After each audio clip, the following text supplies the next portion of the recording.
para que vocês possam acompanhar, pelo professor Márcio, no primeiro momento, a primeira fase do processo seletivo do mestrado profissional interdisciplinar em Direitos Humanos e Desenvolvimento da Justiça.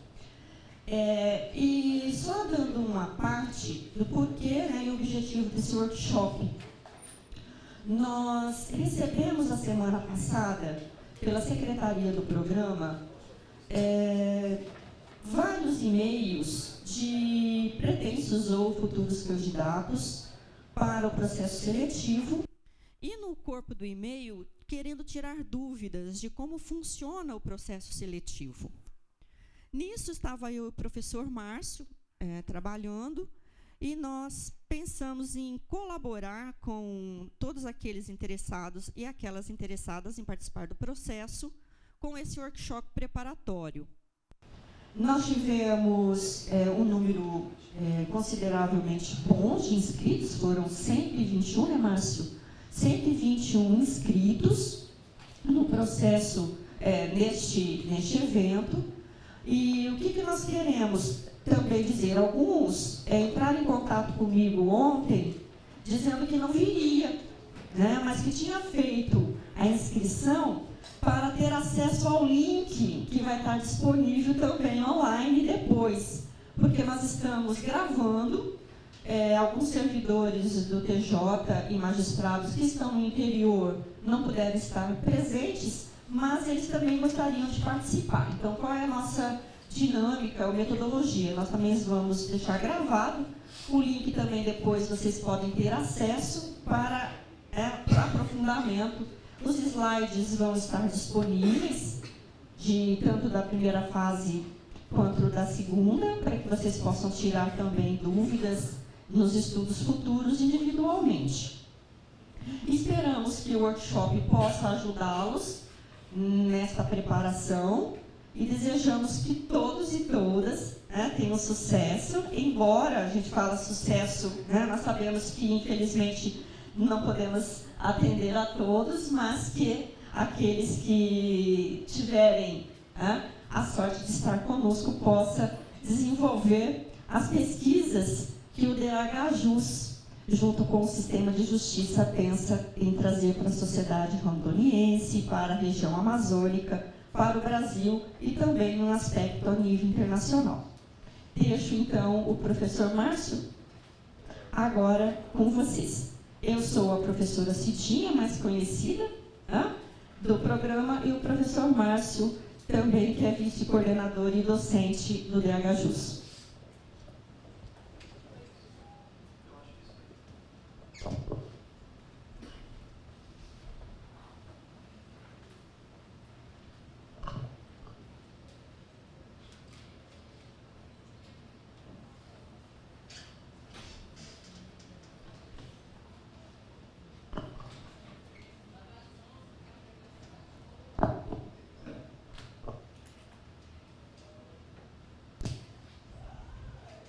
Bom dia. Me ouvem? Ok. Bom, gente, antes de tudo, eu queria agradecer pela vinda de vocês. Como a Cida falou, a ideia dessa oficina é nós apresentarmos alguns passos da seleção. Um pouco disso já foi feito no último congresso que nós tivemos. A gente vai tentar mostrar alguns detalhes a mais, como um exemplo de prova que nós já passamos, né? E alguns detalhes ainda da seleção. Tá? Eu vou falar no geral sobre a seleção, os passos e o que a gente espera no geral de vocês. E a professora Cida vai depois atacar um ponto que tem sido, me parece, aquele que mais gera dúvidas em todos, que é a elaboração do projeto. Tá? Bom, ela já falou, meu nome é Márcio Seco, eu sou vice-coordenador do programa, e a gente está agora na nossa quarta seleção do DHJUS. Tá?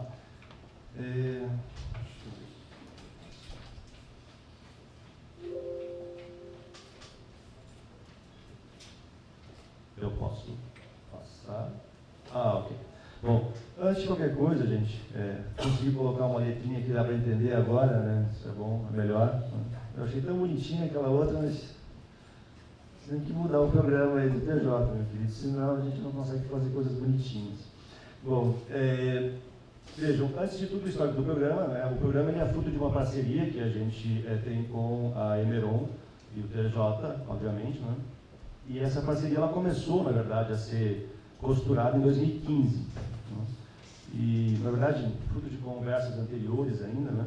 E o Tribunal de Justiça manda um ofício para a UNIR solicitando que a UNIR ofereça um programa de pós-graduação em nível de mestrado para poder capacitar os magistrados e servidores, né, do Tribunal de Justiça. E a UNIR então responde, monta uma comissão e a gente então elabora o projeto, né, do programa, e ele passa a funcionar a partir de 2017. Tá? A UNIR responde a esse ofício, óbvio, com base num compromisso institucional da própria universidade, que é colaborar com o aprimoramento das instituições que estão aí, que na verdade desenvolvem trabalhos importantes para a sociedade. O Tribunal de Justiça é uma das instituições. Nós temos, né, até agora, 65 alunos no programa, alguns deles já formados, a primeira turma praticamente toda formada já, a segunda turma, né, a turma 2, já com 3 defesas, né, que se adiantaram, né, são orientandos que se adiantaram, 2 dos trabalhos que foram defendidos esse ano, que passou agora, vocês vão ver um modelinho, inclusive. Nós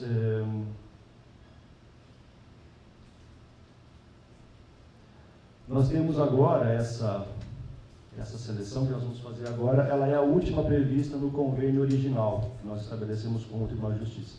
Tá?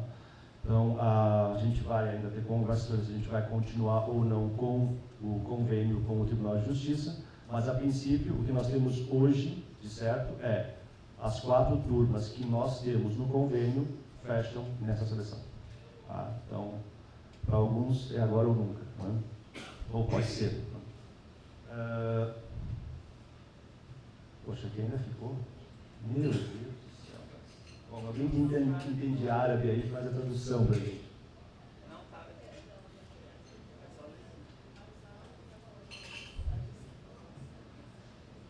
Uma das coisas que a gente precisa sempre ter em conta é como funciona o nosso programa, não é? Como ele é oferecido. Ele é um pouco diferente daquilo que a gente tem em outros programas.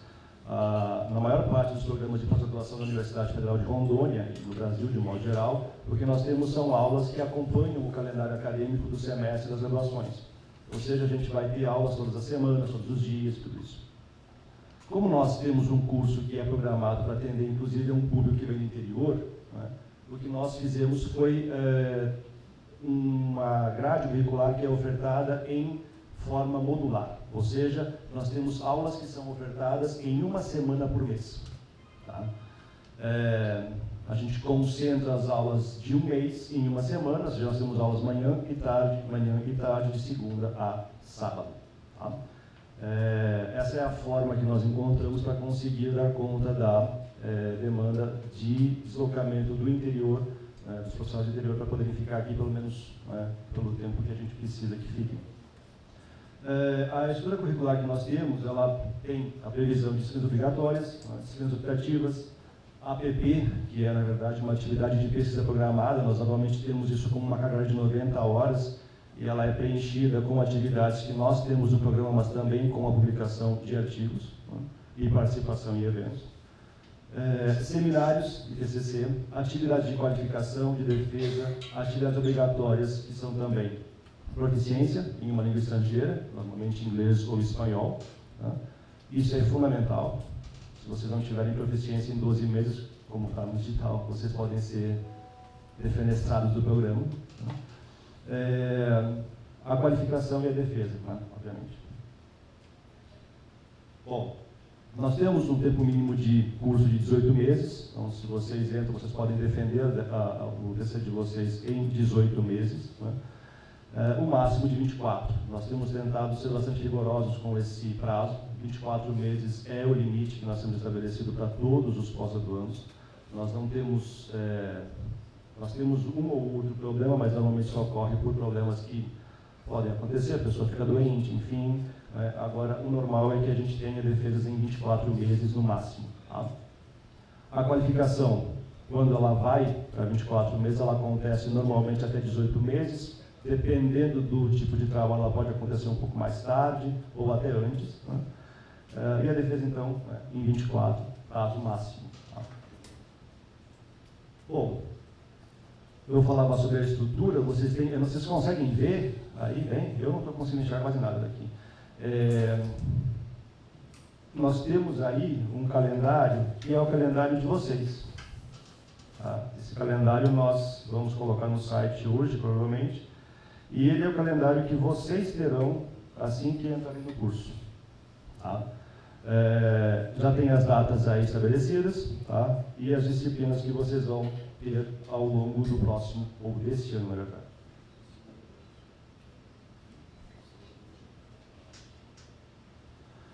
Vocês podem olhar aí, a gente tem, além das disciplinas obrigatórias, nós temos as OPT ali embaixo no segundo semestre, são as optativas, né? E nós temos, na mesma semana de aula, tá? A gente tem aula de manhã, aula à tarde, e normalmente, pelo menos em uma das noites, nós temos um seminário acadêmico. Quando nós convidamos, então, um pesquisador ou pesquisadora de fora, tá? Para poder vir aqui e apresentar suas pesquisas que, obviamente, estão interligadas com aquilo que nós fazemos aqui. Tá? Portanto, é uma semana bastante cheia, é uma semana que vai exigir de vocês manhã, tarde e noite. Até porque vocês vão chegar, vocês vão estudar de manhã, vão estar em sala de aula, à tarde em sala de aula e à noite lendo os textos que são indicados, né, Cida? E não são poucos. Bom, nós temos aí também uma previsão, tá, que é uma obrigação para todos, muitos de vocês já participaram, né, do nosso congresso de HJUS. Os nossos alunos têm a obrigação de apresentar trabalho no congresso.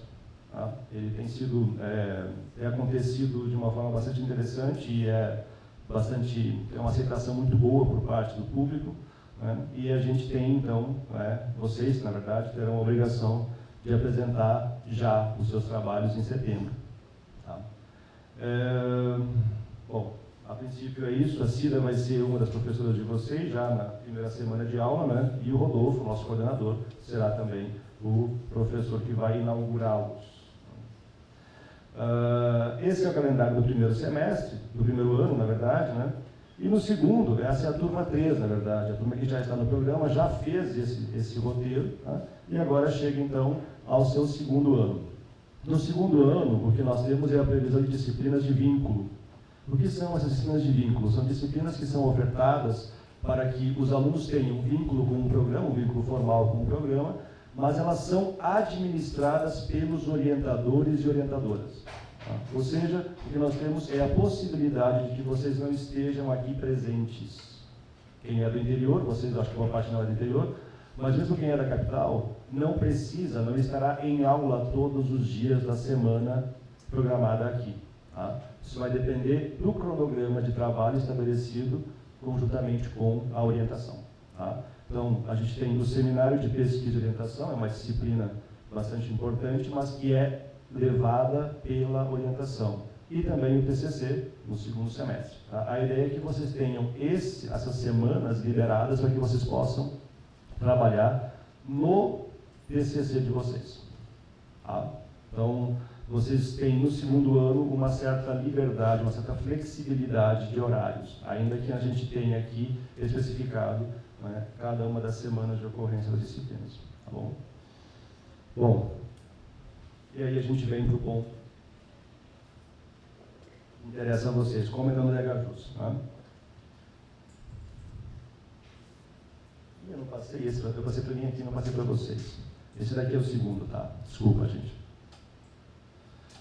Esse é o segundo, o calendário, na verdade, da turma 3, ou seja, do segundo ano que vocês cursariam ou vão cursar assim que entrarem. Tá? Tá aí seminários, se vocês forem ver, tem dois semestres. O primeiro semestre é abril, maio, junho, julho, e a gente vai ter os seminários, tá? De pesquisa e orientação, e depois agosto, setembro, outubro, novembro e dezembro trabalho de conclusão de curso. Tá bom? Bom, como entrar no DHJUS? Tá? Opa, mais um. Que beleza. Não precisa não. Na verdade, isso daí é sobre quem pode concorrer. Obviamente, qualquer um que tenha diploma de graduação. A gente tem, geralmente, dúvidas sobre isso. Eu sou da história, posso concorrer? Pode. Eu fiz gastronomia, posso concorrer? Pode. Todo mundo pode concorrer no programa. A gente não tem nenhuma limitação em relação ao tipo de graduação que fez. Tá? Bom, como funciona a inscrição?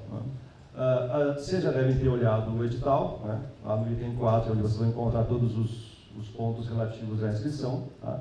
Mas é importante que vocês tenham atenção naquilo que é a nossa distribuição de vagas. Né? Como eu disse anteriormente, nós temos um convênio que foi elaborado com o Tribunal de Justiça, e isso significa que nós temos uma reserva de vagas para o Tribunal de Justiça. Tá? Essa reserva de vagas está aí, são 16 vagas para o Tribunal, sendo dessas 16, 12 vagas para magistrados e 4 para servidores. Tá? Mais uma vaga para servidores da UNIR, essa é uma contrapartida que, na verdade, foi exigida, inclusive, na UNIR, né? E 6 vagas para a oferta universal, entre elas 2 para cotas. Tá? Vejam, essa distribuição ela é uma distribuição inicial. Na última seleção, nós tivemos uma distribuição bastante diferente em relação às entradas. Né? Então, nós tivemos um número de magistrados e magistradas menor do que esse que foi indicado aqui. Nós tivemos servidores e servidoras em menor número e os universais entraram nessas vagas. Então, a gente tem uma distribuição, a gente tem um mecanismo no nosso edital que faz uma redistribuição das vagas à medida que nós não tenhamos ou candidatos ou mesmo aprovados. Né? A gente já teve alguns reprovados em qualquer uma das categorias aqui, né? E aí a gente vai, então, preenchendo essas vagas com candidatos das vagas universais. Tá bom? Uma coisa que é importante para quem for fazer a prova e que é ou da UNIR ou do TJ é a declaração de disponibilidade sempre assinada por um representante da instituição. A gente tem, por vezes, alguns problemas em relação a isso, né, e a gente tem deixado de homologar algumas inscrições por conta da falta desse documento ou então por terem enviado documentos que não são adequados, tá? Ou seja, que não foram assinados pelo representante da instituição. É importante que vocês tomem cuidado com isso. Para quem ou vai concorrer no Universal, basta assinar o seu próprio nome na declaração de disponibilidade e encaminhar para a gente. Não é preciso ter nenhum tipo de autoridade assinando, obviamente. Poxa, mais um? Muda para mim, por favor. Coloca qualquer coisa aí.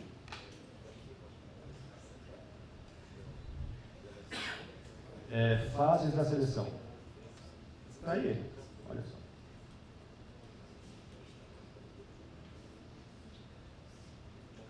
É o slide 10.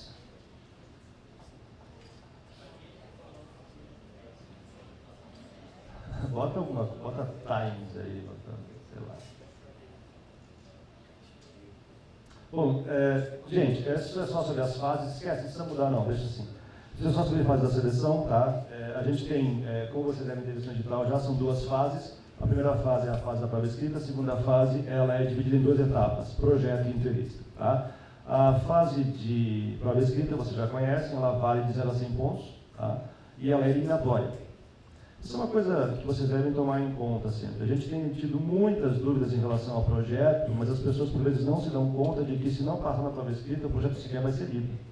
A gente não corrige, a gente não avalia projetos que não passaram pela prova escrita. Então, a gente só vai pegar os projetos de vocês depois que vocês tiveram nota mínima na prova escrita. Tá? Então, isso é uma dica que eu deixo para vocês. Não deixem de estudar muito bem os textos que foram indicados. O projeto, vocês podem ainda, na hora da entrevista, tentar apresentar algum dado que não esteja, vocês podem tentar se salvar do projeto na entrevista. Na prova escrita não tem conversa. Na prova escrita a gente olha um número de inscrição, dá uma nota e tem recurso, obviamente, né?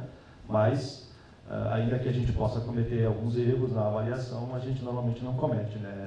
Diga.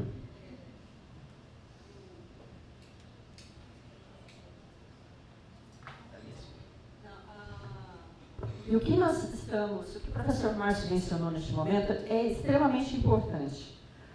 Esse workshop preparatório nasceu justamente dessa nossa discussão, onde a maioria das dúvidas dos e-mails e dos pretensos candidatos estava sobre o projeto. E nós falamos, nossa, mas as pessoas se preocupam muito com o projeto. Isso é importantíssimo também. Afinal de contas, é a segunda fase que também te levará para a entrevista, porque o projeto leva para a entrevista. Porém, se não se preocupar com a primeira fase, que é a prova escrita, nós não vamos ver o projeto.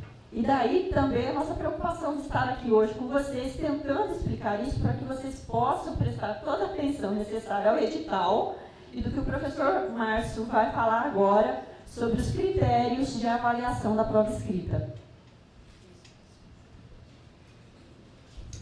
Veja, para reforçar isso, se vocês atentarem para aquilo que acontece, eu vou voltar alguns slides aqui, o que acontece no nosso calendário, vejam lá o que a gente tem previsto, tá? Para o final desse ano com vocês. Seminário de avaliação de projetos. Isso vai ser feito depois de um ano dentro do DHJUS. Por quê? Porque muitos dos projetos de vocês vão mudar. Tá? Então, o que vocês precisam, e a gente vai trabalhar um pouco sobre isso depois, é, claro, apresentar um bom projeto, ter domínio sobre o tema e tudo isso. Agora, vocês precisam, antes de tudo, passar na prova escrita, porque do contrário, vocês não chegam lá. Tá? Bom, vamos em frente. Né? Ainda sobre as fases, então, prova escrita, são duas fases, a segunda em duas etapas. Tá? Então, a segunda fase, ela tem a nota dividida. Se a primeira fase, ela vale de 0 a 100, a prova escrita, necessariamente, na segunda fase nós temos o projeto, que vale de 0 a 50, e a entrevista de 0 a 50. Tá? Então, o projeto, ele é 1/4 da nota final de vocês. Tá? E a entrevista é 1/4 da nota final de vocês. E a prova escrita, se ela for compor a nota final, ela vai ser, né, uma metade. Bom, nós temos então, né, algumas questões ainda sobre a avaliação que nós fazemos. A primeira fase ela é completamente cega, nós não sabemos que provas estamos corrigindo. A gente corrige, na verdade, números de inscrição. A gente não tem acesso às identidades de quem está concorrendo. Tá? A segunda fase ela é parcialmente cega. Né? Ou seja, a gente corrige os projetos também sem saber, né, quem é que está, ou a gente não sabe a identidade de vocês, a gente sabe uma inscrição só. Tá? E a gente, claro, conseguiria fazer uma relação com a nota da prova escrita, mas a gente não faz isso. A gente olha os projetos, dá uma nota e aí depois a gente vai, né, somando. A gente vai conhecer os candidatos, a cara de vocês, a identidade de vocês, o nome de vocês na entrevista. Tá? É só lá que a gente vai saber. Então, não tem como, né, a gente, durante o processo, se quer fazer coisas como, por exemplo, tiver uma nota boa na prova escrita, opa, nota boa no projeto, a gente não consegue saber exatamente quem é quem. Então, a gente, na verdade, vai corrigindo e a gente é muito objetivo nisso. Né? Então, isso assegura, da nossa parte, obviamente, imparcialidade e assegura também da parte de vocês, né, confiança, eu acho, na comissão de seleção, porque a gente, na verdade, né, faz aquilo que a gente pode fazer de acordo com os números que estão ali. Né? A gente sempre brinca na hora da entrevista, né, o número de inscrição a gente chama e a gente vê a cara do número que a gente estava corrigindo as avaliações. Né? Como é que funciona, ou como é que é, né, a prova escrita? Né? Bom, as provas elas têm 4 questões objetivas, tá? E as respostas elas são discursivas. Tá? E nós temos um kit de resposta que é um kit que é formado por 4 folhas de resposta. Cada uma das folhas tem 30 linhas. Tá? Vocês não têm autorização para escrever mais do que isso. Se quiserem escrever, podem até escrever, mas a gente não corrige mais do que 30 linhas, né, de cada folha. Então, se escrever no verso, desconsideramos, a gente não corrige. Tá? Portanto, são 4 questões a serem respondidas em, no máximo, 120 linhas. Vocês podem escolher, né, como é que vocês vão distribuir essas questões, as respostas, nessas 4 folhas. Se quiserem usar 2 folhas para uma resposta, se quiserem usar meia folha para uma resposta, meia folha para outra resposta e outras 3 para 2, enfim, vocês podem escolher. Tá? O que vocês não podem é escrever mais do que isso. Portanto, a gente não quer longos textos. Tá? A gente também não troca os kits de resposta. Tá? Bom, como é que se dá a avaliação da prova escrita? Tá? Nós temos um gabarito que nós formamos na comissão, são 4 membros da comissão, eu, Cida, Estevão, que eu não sei se está aí, e a Patrícia. Né? Essa comissão, né, ela tem um gabarito a partir do qual nós corrigimos a prova. É um gabarito que nós formamos para as questões que nós formulamos. Então, Quando nós vamos corrigir as provas, nós temos para nós mesmos um gabarito daquilo que nós vamos considerar em cada uma das respostas, tá bom? Cada uma das provas é corrigida por pelo menos 2 avaliadores ou avaliadoras, tá? Então, por exemplo, eu corrijo uma prova, faço o espelho de correção, coloco a nota, a professora Aparecida vai depois corrigir a mesma prova, sem olhar a nota que eu dei, e vai dar a nota dela. Depois disso, a gente então, quando vai fechar a média ou a nota final da prova escrita, a gente pega esses 2 espelhos, olha, se tiver uma discrepância muito grande, a gente chama um terceiro avaliador que está na comissão. Tá? Se ainda houver algum tipo de discrepância, a gente sempre conversa sobre, e aí a gente tenta encontrar, né, o que está acontecendo para ter uma discrepância tão grande. Né? Isso acontece vez ou outra, mas é muito normal, e a gente até brinca, a gente normalmente não tem discrepância quase nenhuma, porque como a gente prepara as questões e tem os gabaritos, a gente normalmente tem discrepância de 0,01 pontos, 0,02 pontos, então é bem pouco. Tá? Bom, a nota então é 0 a 100 e ela é feita com a média das 2 avaliações dos 2 avaliadores ou avaliadoras que corrigiram a prova de vocês, tá bom? Bom, dicas para prova escrita são dicas bastante elementares, mas que por vezes parecem ser esquecidas por alguns, não é? Leia atentamente os textos, né, de caso de bibliografia, e façam, né, algumas respostas possíveis a questões que vocês poderiam imaginar. Quando vocês leem um texto e vocês vão participar de uma prova, o mais interessante a fazer, pelo menos essa é a minha opinião, leiam o texto e pensem, o que é que eu perguntaria se eu fosse avaliar, né, alguém sobre o conhecimento desse texto. Né? E aí vocês podem, então, ir elaborando questões, as respostas que vocês poderiam fazer em até 30 linhas. Essa é uma forma de estudar bastante interessante que eu recomendaria para vocês. Tá? Bom, nas respostas se atenha aos textos indicados e só cite outras fontes se for estritamente necessário para a sua resposta. O problema que a gente tem, às vezes, a gente faz uma pergunta sobre A, a pessoa faz uma longa introdução sobre B, C, D e E, chega em A, fala uma linha e depois vai para Z. Né? Que diabos a pessoa está fazendo? Né?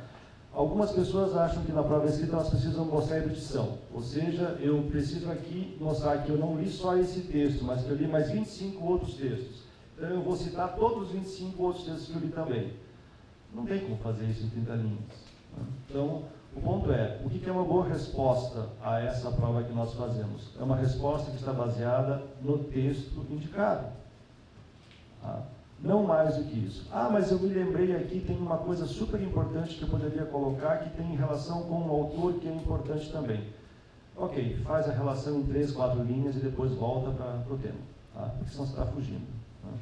Não adianta chegar na prova e, sei lá, a gente faz uma pergunta sobre Gimlica, que era um dos autores que a gente já tinha usado, e aí a pessoa vai e faz uma resposta sobre Habermas em alemão. Ok, você sabe alemão, você sabe Habermas, mas não sabe Gimlica, que é o que a gente indicou. Certo? Você não vai conseguir a nota mínima. Tá? Então, respondam sobre os textos. Qualquer coisa que seja fugir, né, dos textos, a gente não considera. Tá? Isso é importante porque, veja, eu estou dizendo isso com um pouco de pena, porque a gente às vezes vê que as pessoas que participaram da prova sabem muitas coisas, têm uma capacidade muito boa de elaborar textos, mas não leram o texto que a gente indicou. E aí a gente começa a falar, se a pessoa não conseguiu ler o texto que a gente indicou, como é que ela vai fazer um mestrado? Ela vai ter que ler muito mais textos durante uma semana, por vezes. Né? Então, fica complicado. Tá? E, bom, obviamente, tente escrever de forma legível. A gente, às vezes, sofre. Né? Eu digo isso, eu sei como é, porque eu escrevo uma letra também que nem eu entendo, mas, assim, é difícil, às vezes, corrigir umas provas que são ilegíveis. E aí, obviamente, por vezes, a pessoa perde pontos porque a gente não entende o que está escrito. Bom, aqui vocês têm um exemplo da nossa folha de avaliação, espelho de avaliação, tá? Da prova escrita. E aqui estão os itens. A gente normalmente tem 4 questões, então a gente tem aqui as 4 questões, tá? E aí a gente vai avaliar o quê? A adequação da resposta à pergunta. Que eu falei, se eu faço uma pergunta sobre Gimlica e vocês fazem uma dissertação sobre Habermas em alemão, não está adequada a resposta à pergunta, 0. Né?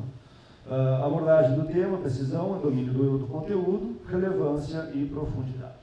Veja até que ponto a pessoa consegue compreender os argumentos que estão colocados, os conceitos que estão envolvidos na elaboração dos argumentos, né, e como é que ela consegue fazer, né, a relação dos pontos do texto, né, com alguma profundidade, né, em termos teóricos. É mais ou menos isso. Tá? A gente tem aí, então, cada uma das questões tem uma nota parcial, no final tem uma nota total, aí a gente vai ter, então, né, se é o avaliador 1 ou o 2, esse é um espelho para cada um, então o avaliador 2 não vai ver o espelho do 1 antes de a gente ter a média. Tá? Então, são 2 espelhos para cada avaliação. Quem já fez a prova, já entrou com recurso, já pediu o kit de avaliação, já recebeu, né, a prova, já recebeu os espelhos, né, e deve ter percebido isso. Tá bom? Então, esses são os itens que a gente considera e é assim que a gente trabalha. A gente senta e corrige assim. Então. Bom, depois disso é que a gente chega na segunda fase. Mas antes disso eu queria mostrar para vocês um exemplo de prova. Tem aí um exemplo de prova, só vou pedir a você que tome um certo cuidado para não mostrar toda a prova. Tá? Só a prova, só as questões. Aí está. Se você puder ampliar um pouquinho.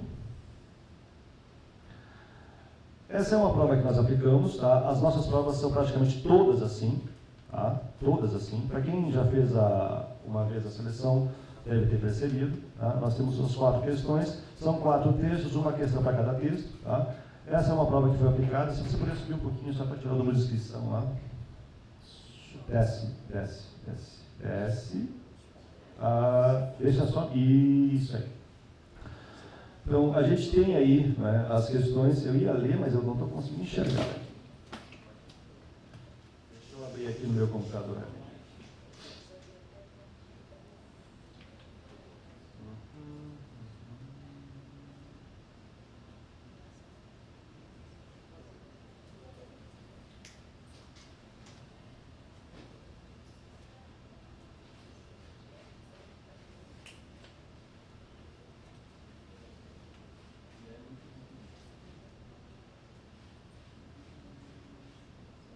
Tem como aumentar só um pouquinho ali?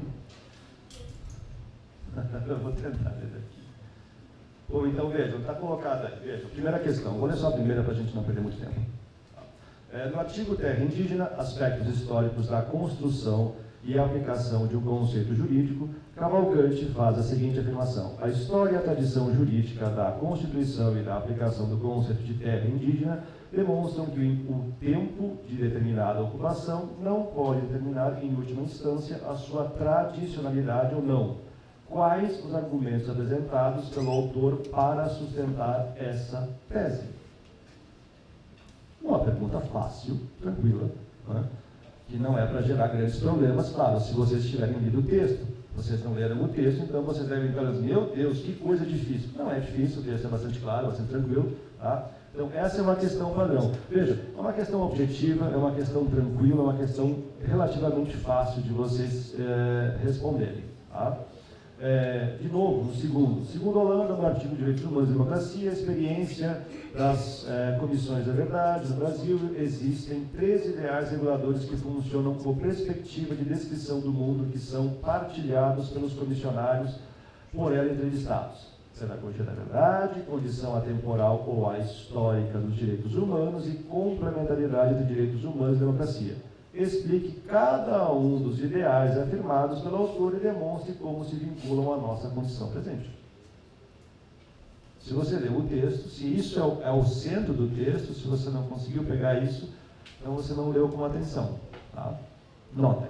O que nós queremos com essas questões? O que nós queremos com a prova escrita? Ter a certeza de que vocês têm a habilidade necessária para vocês lerem rapidamente textos com uma certa complexidade, né, e que vocês possam usar esses conhecimentos que aprenderam nos textos, com uma boa interpretação, depois nos trabalhos que forem fazer. Então, é como vocês conseguem se apropriar daquilo que está escrito. Tá? Então, a gente não está, de novo, batendo nessa tecla, a gente não está avaliando o conhecimento geral de vocês. O que nós estamos avaliando na prova escrita é a habilidade que vocês têm de interpretar em textos que são, ou que serão, ou que poderiam ser usados em uma disciplina do nosso mestrado. Tá? Então, o que nos interessa saber é, vocês têm habilidade para isso? Vocês conseguem interpretar um texto de uma forma tranquila, razoável, para poderem estar no programa e desenvolverem bem as nossas atividades em termos de leitura e compreensão? Consegue. Ok, então você certamente terá nota 70, pelo menos. Tá? Ah, conseguiu muito bem, brilhantemente, nota 100. Tá? A gente tem, em todas as seleções, teve provas nota 100. Né? E isso é uma coisa muito legal. Quando a gente pega uma nota 100, a gente olha e diz, bom, que fantástico, maravilha. Né? E tem vezes que uma nota 100 ela é tirada sem que a pessoa preencha 120 linhas. Né? Às vezes Então, esse é um ponto, tá? A gente tem o critério de corte na prova escrita, né? Um dos critérios é, obviamente, a nota. Não tirou 70, reprovado. Tirou 70, vai entrar, então, no número máximo que nós temos classificados para a segunda fase. Tá? Nós temos uma situação, na primeira seleção que nós fizemos, que foi quando nós tivemos a maior nota de corte, a nota de corte foi 92, se não me engano. Na primeira seleção. Tá? Depois, bom, a última seleção, a nota de corte foi 70. Então a gente estava no limite do limite. Não é? O que a gente não gostaria que acontecesse, a gente gostaria muito que vocês tivessem notas muito boas na prova escrita. Né? A gente, na verdade, foi percebendo que com o tempo as pessoas deram muita atenção ao projeto e pouca à prova escrita. Tá? Então, por isso a gente está chamando muita atenção de vocês para isso aqui. Tá? Podemos voltar.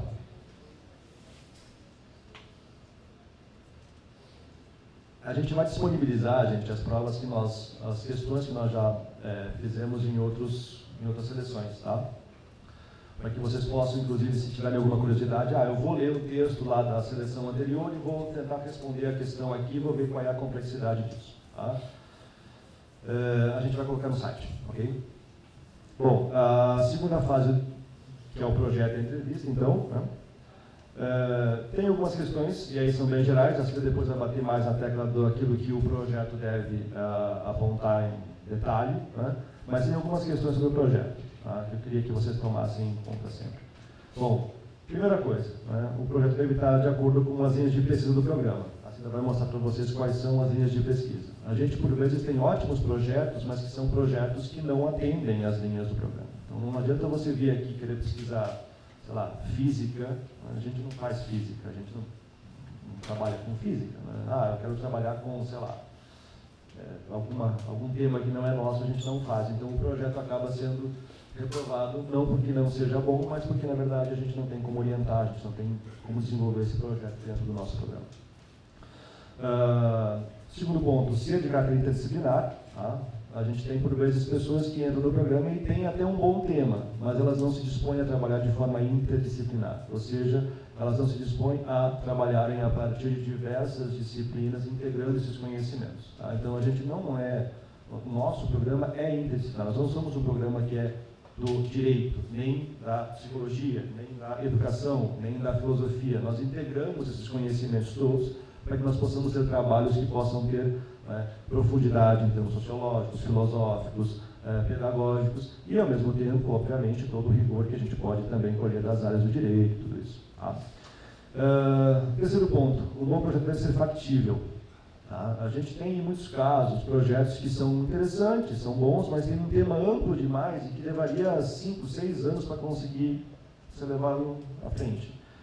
E, por vezes, a pessoa que elaborou o projeto não tem ideia de como fazer para aquilo ficar mais enxuto, não consegue perceber um problema que poderia ser colocado para que nós pudéssemos ter, então, esse projeto feito no tempo previsto. Né?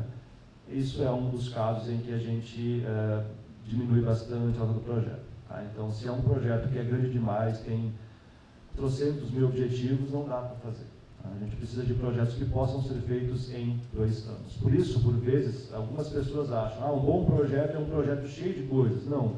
Um bom projeto é um projeto que tem um foco, que tem um objetivo claro e que vai em frente e diz, vou fazer isso daqui nos 2 anos no programa. Tá? Então, um projeto pode ser bastante simples, num primeiro olhar, desde que ele tenha importância e impacto social, ele vai ter uma boa nota. Tá? Bom, um bom projeto deve ter também a afinidade com a formação e com a atuação do autor ou da autora, né? Isso é importante. A gente, por vezes, tem pessoas que querem trabalhar em áreas que não conhecem ou ainda querem fazer um projeto que depois não conseguem nem levar à frente. Acabando o mestrado, a ideia é que vocês se tornem pessoas que possam trabalhar ainda com aquilo que é o fruto da pesquisa. Então, se alguém vem, isso a gente tem, por vezes, de servidores no Tribunal de Justiça, vem com um projeto que não tem nada a ver com a sua atividade no tribunal e que, no final das contas, a pessoa sequer consegue vislumbrar como é que ela poderia, em algum momento, encaixar isso como uma melhoria institucional. Ela não consegue. Por quê? Porque ela não trabalha na área, né? Já teve pessoas que apresentaram projetos criticando a forma como pessoas da área trabalham, mas ela não é da área, ela não sabe como fazer melhor. Não pode. Então, fiquem atentos a isso. Olhem para o projeto de vocês e pensem, isso daqui é um projeto que vai me melhorar do ponto profissional e que vai melhorar a minha instituição ou a sociedade como um todo. Para aqueles que são do Universal, não vão necessariamente ter que fazer projetos para o Tribunal de Justiça, né, ou para o sistema de justiça como um todo. Tá? Podem trabalhar com projetos que têm a ver com direitos humanos e tudo isso, tranquilamente. Tá? Mas pensem sempre, isso tem relação com a minha formação? Isso tem relação com a minha atuação? Se tem, ok, isso é um bom começo. Tá? Bom, o projeto tem que ter coerência entre as partes, obviamente, né? Isso a Cida depois vai trabalhar com vocês. A gente tem vezes que projetos aparecem de uma forma mal estruturada, os projetos aparecem com um objetivo geral que não conversa com os específicos. E se eu puder dar uma dica para vocês, que é o que a Cida vai falar depois, prestem muita atenção à metodologia e os objetivos que vocês vão traçar. O coração do projeto de vocês está nos objetivos. O objetivo é o que eu quero e como é que eu vou fazer o que eu quero. Tá? Se nos objetivos vocês não conseguem deixar claro o projeto, vocês podem fazer uma introdução fantástica, mas os objetivos não estão claros. Tá? Então, tenham atenção nisso. E, bom, por último, mas não menos importante, né, talvez essa seja a parte mais importante, o projeto de pesquisa de vocês deve apresentar, né, aquilo que é o impacto social desejado. O que é o impacto social nesse caso? Então eu tenho que fazer um impacto na sociedade? Não, por vezes é um impacto institucional que vai refletir na sociedade. Ou seja, a melhoria de um serviço prestado, coisa assim, vai ter um impacto social importante. Por quê? Porque ele vai melhorar a forma de atendimento à sociedade. Tá? Então, o impacto social é um ponto-chave do projeto de vocês. Nós temos um programa que é profissional, ele não é acadêmico. A gente está muito acostumado com programas acadêmicos, nos quais as pessoas vão, apresentam grandes projetos de pesquisa, que são acadêmicos, né, e que, para a área específica, são até, de certa maneira, importantes. Faz, então, uma dissertação, né, apresenta lá suas 200 páginas, defende, coloca na prateleira da biblioteca, e aquilo fica criando mofo e poeira e nunca ninguém lê. E também não vale de nada, porque as pessoas olham e dizem, ok, você conseguiu estabelecer aqui uma evoluçãozinha numa interpretação, mas e daí? Porque a gente quer que vocês apresentem problemas práticos e vocês resolvam problemas práticos. Tá? Então, impacto social é fundamental para a gente. Tá? Bom, depois do projeto, obviamente, a entrevista, né? O que a gente espera na entrevista de vocês? Tá? Bom, o objetivo é perceber as habilidades de vocês. Obviamente, vocês precisam ter domínio do tema. Né? Então, tem vezes que a gente pega o projeto está bom, está bem escrito, mas a gente conversa com o autor ou autora do projeto e a impressão que dá é que a pessoa não sabe o que escreveu. Isso não pode. Então, vocês têm que ler o projeto de vocês antes de entrar na sala da entrevista. Tem que ter o projeto de vocês decorado. Vocês têm que saber exatamente o que está escrito. E, aliás, levem o projeto de vocês, porque a gente vai discutir o projeto de vocês. Tá? Projetos que são apresentados e que não tem muitos números, não tem estatísticas, não tem uma formulação boa do problema, por vezes o candidato ou candidata na entrevista consegue mostrar que não colocou no projeto porque não soube como fazer, achou que não tinha espaço, coisa assim, mas consegue na entrevista recuperar aquilo que era uma nota perdida, não do que estava escrito. Tá? Então, a entrevista é muito importante para que vocês demonstrem que vocês conhecem o tema que vocês pretendem pesquisar. Tá bom?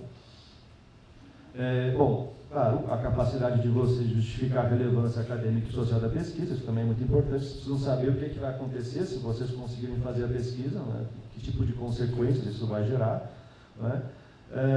E, claro, antes a capacidade de defender o seu projeto. Você precisa saber que o seu projeto é importante. A gente teve um caso, eu vou citar, foi na última seleção, na comissão a gente leu o projeto e disse, nossa, esse projeto não está legal, até interessante e tal, mas é uma coisa muito, sei lá, não tem impacto social grande, ela na verdade não tem vínculo com direitos humanos, ela não tem vínculo com... Não. Veio a pessoa para entrevista, tinha tirado uma nota fantástica na prova escrita, veio a pessoa para entrevista. Na entrevista a gente disse, esse projeto é o mais importante de todos que a gente tem aqui. Né? Por quê? Porque a pessoa soube se defender. A pessoa defendeu o seu projeto, mostrou na verdade o que ela queria, o que ela estava pensando e tal, e o projeto foi, obviamente, aprovado, a pessoa está hoje no nosso programa. Tá? Então, na entrevista, por vezes, você consegue se salvar. Tá? Então, a importância para a entrevista, é importante ter noção do que você escreveu no seu projeto e do que você pretende alcançar. Tá bom? Bom, passou por tudo isso, está cansado, mas agora que começa. Não é? A gente, nossa senhora.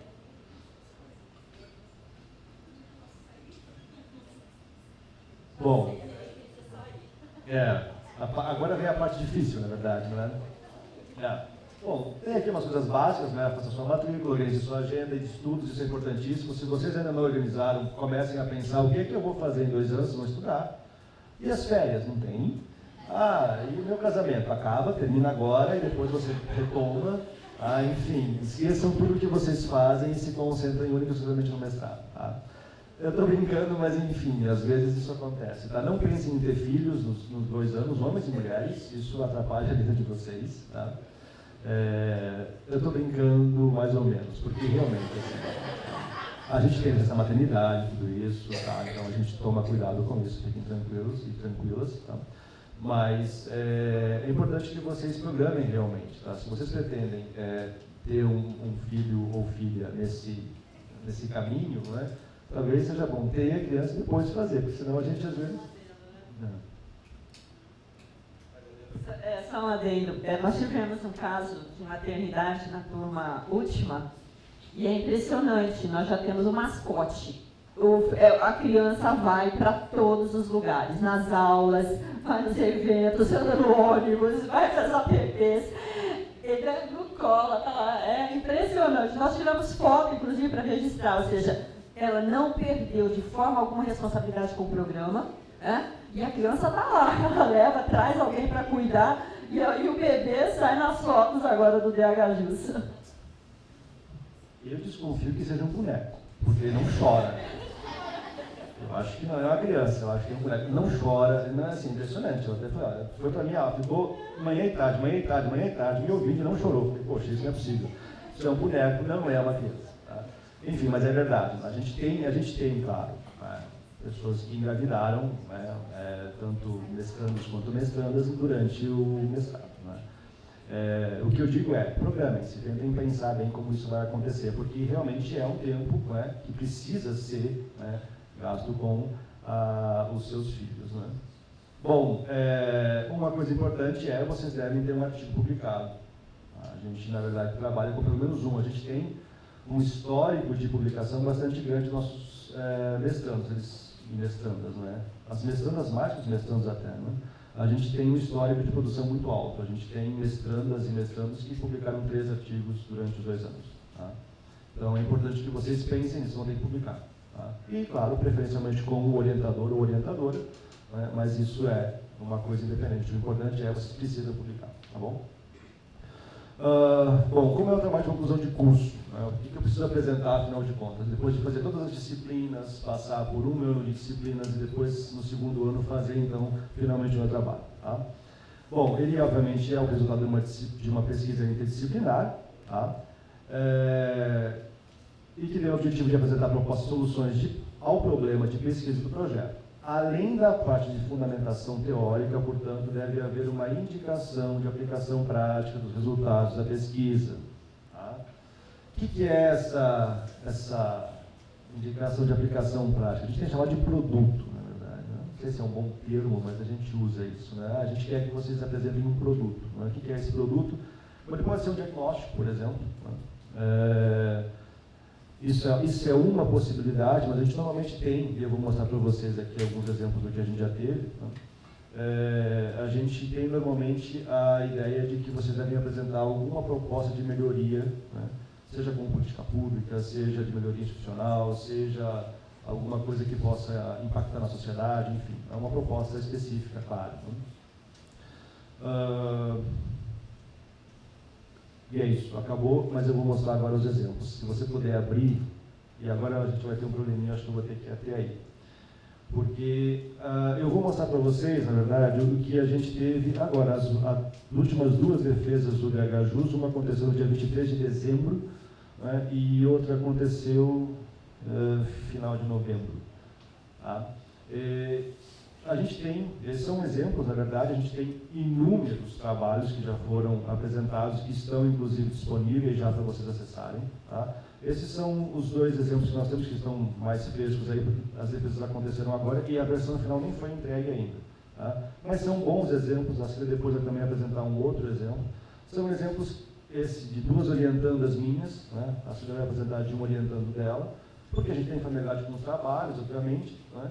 Mas vários dos trabalhos também têm a mesma qualidade, vocês podem acessar, né, sempre esses trabalhos que já estão publicados, que são da turma anterior. Tá? Se você puder abrir o da Márcia.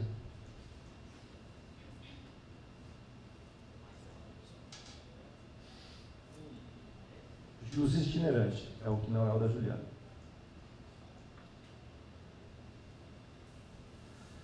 Isso. Veja, gente, o que a gente tem aqui é o trabalho, eu estou divulgando aqui, eu nem perguntei para ela se ela queria que eu divulgasse, mas não vai ser público, né? É de uma magistrada, é a Márcia Mazioli, tá? Ela está em Ariquemes hoje, né? E ela trabalhou com justiça rápida itinerante, acesso à justiça e promoção da cidadania. Tá? Por que ela fez esse trabalho? Ela trabalhou, na verdade, com uma recuperação histórica sobre como é que a justiça rápida itinerante começou a acontecer aqui em Rondônia. Tá? Ela fez um trabalho de garimpo quase, ela pegou fotos antigas, pegou recorte de jornal e tudo isso, e reconstruiu um pouco da história, reconstruiu, na verdade, a forma como foi sendo feito. Né? Trabalhou também com a ideia da busca do orçamento que era aplicado e que depois começou a ser aplicado de forma diferente. Trabalhou com a institucionalização desse programa, tá? Fez uma pesquisa junto às pessoas atendidas, aplicou 430 questionários, fez 50 entrevistas, tá? Para fazer o quê? Apurar insatisfação das pessoas que participavam, né, do Justiça Rápida Itinerante. E, claro, né, fez uma avaliação, né, da construção do programa e aí ela faz o quê? Depois desse trabalho todo que envolveu uma fundamentação teórica também em relação ao acesso à justiça e promoção da cidadania, né? Ela fez o quê? Uma proposta de melhoria do programa, que está em 10 medidas lá no final. Se você puder ir para a página 115, 120, eu acho. Um pouco mais. Desce mais.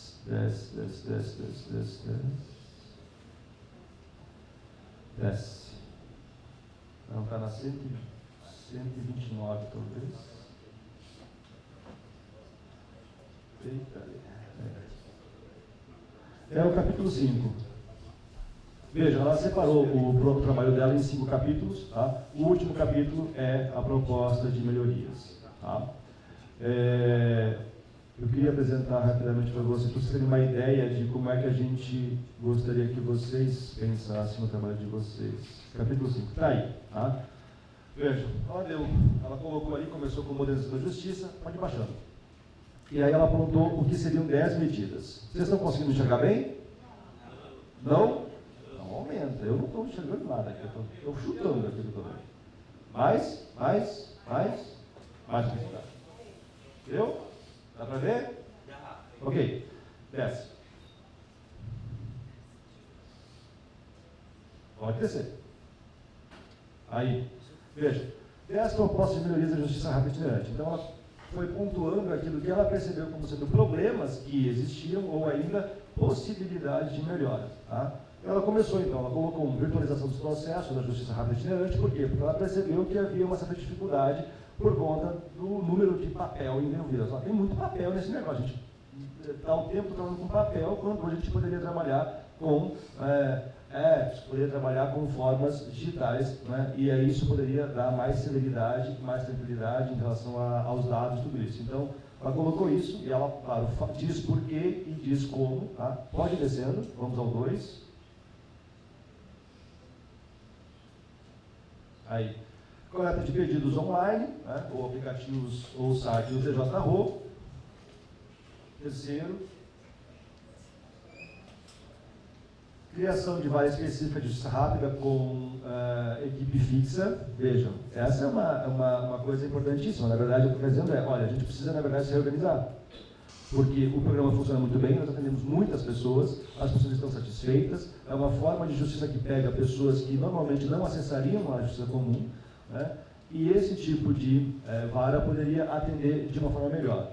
Né? A gente teve na banca depois, o Dr. Guilherme Baldan fez uma ótima sugestão para ela, dizendo, olha, quem sabe a gente poderia fazer, não titularizar um juiz nessa vara, mas sim fazer por mandato de 2 anos, para que todos possam ter experiência. Ficou fantástico. Né? Ou seja, é uma proposta, né, de criação de uma vara. Né? Vai, desce no quarto. E veja, tudo isso fundamentado, justificado na pesquisa que ela fez. 4, triagem e audiência em ato único. Né? Também isso acontecia de forma diferente. Aí, possibilidade de defensoria pública e os núcleos de práticas jurídicas realizarem triagem e distribuírem processos para a OJTR. Né? Enfim, eu não vou falar de todos mais, porque já deu para entender. Não é? Ou seja, o que ela fez foram 10 propostas. Tá? E essas 10 propostas, elas, obviamente, vão ser encaminhadas ao Tribunal de Justiça para ver se elas são implementadas. Né? O que ela já colheu, né, de informações, sim, é muito provável que elas possam, pelo menos no médio, talvez longo prazo, ser implementadas todas. Né? Vejam, a partir de uma pesquisa, ela demonstrou que existem certas melhorias que, se forem feitas, podem dar para esse programa um aperfeiçoamento tal que possa atingir mais pessoas de uma forma mais qualificada, com mais realidade, enfim. É isso que a gente quer. Ela trabalhou com Axel Honneth, com Nancy Fraser aí no meio. Tá? Bom, como é que ela fez isso? Ela fez, claro, nesse caso aqui, como pontos de contato com alguma teoria, tá? Mas isso não foi o grosso do trabalho dela. Na verdade, foi um trabalho mais de recuperação histórica, trabalho com dados que ela pode levantar, entrevistas, mais questionários, e aí depois, então, formatando aquilo que seria um diagnóstico do programa e o propósito de melhorias. Tá bom? Abre outro para a gente, por favor.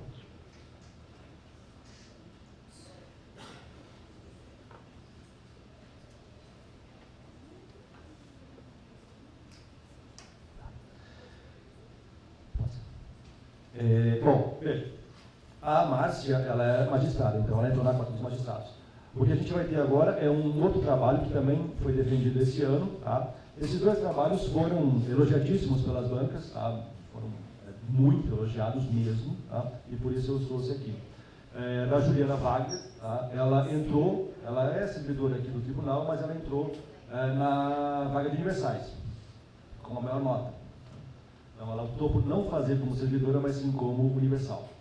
Ela fez um trabalho sobre a democratização do processo judicial, a participação da sociedade na formação de precedentes vinculantes como garantia de ampliação do acesso à justiça.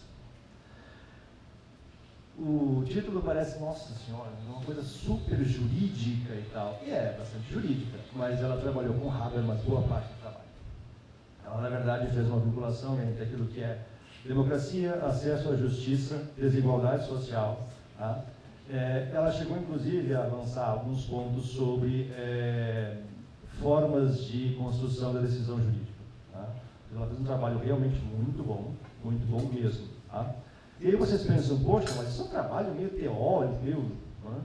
Foi bastante teórico, mas ela conseguiu, ao final, elaborar uma proposta de portaria, tá?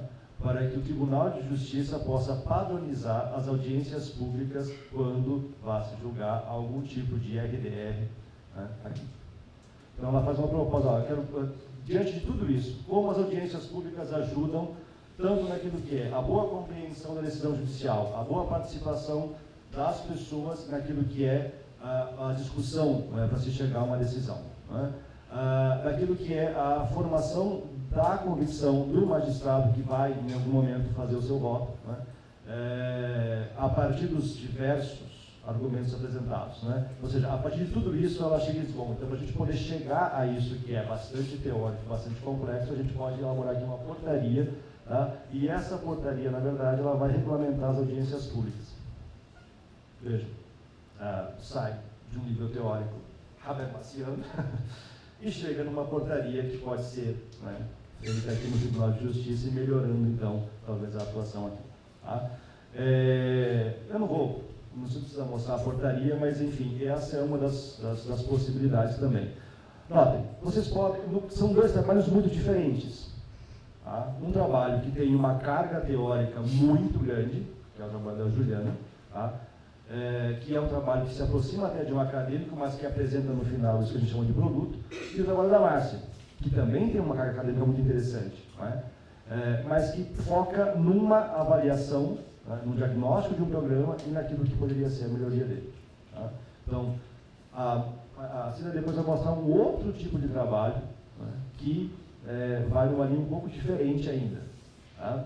E a gente tem, no nosso programa, cada trabalho, na verdade, é diferente um do outro. Né? A gente tem ainda que tenham temas parecidos, mas eles são diferentes. Tá? Então, são estruturas distintas. Notem, o que eles têm de comum? Tá? Eles têm um problema e eles querem oferecer uma solução. E a pesquisa, durante os 24 meses, vai tentar apontar essa solução.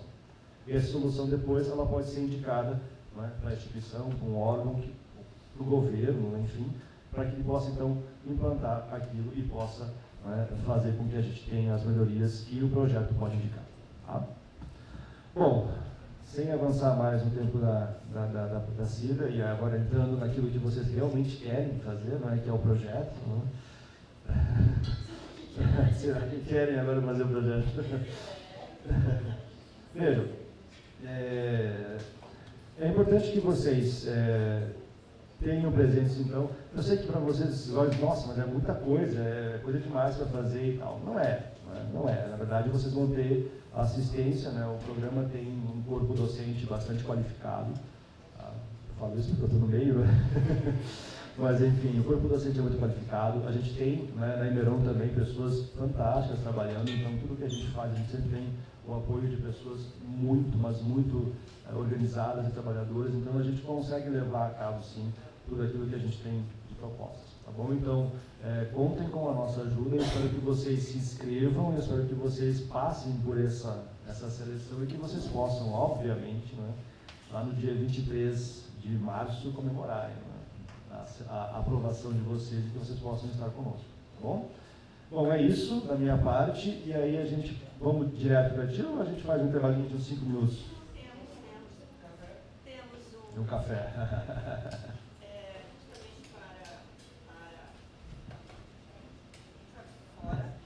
Joga fora. Esse aqui é pecado, não quer passar. Pensando que nós podemos ficar aqui até 6 da tarde, então nós temos um cafezinho, né? Um café, lá no mestrado em educação a gente chama de bolacha pedagógica. Nós temos um biscoito para vocês aguentarem um pouquinho, para nós trabalharmos a segunda fase com mais precisão, que é o projeto. Penso que o professor Márcio já ajudou bastante, mas dúvidas ainda que tivermos, nós podemos solucioná-las, né, a partir do final. Né? Nós estamos aqui também, permanecemos para tirar dúvidas, acho que isso é importante.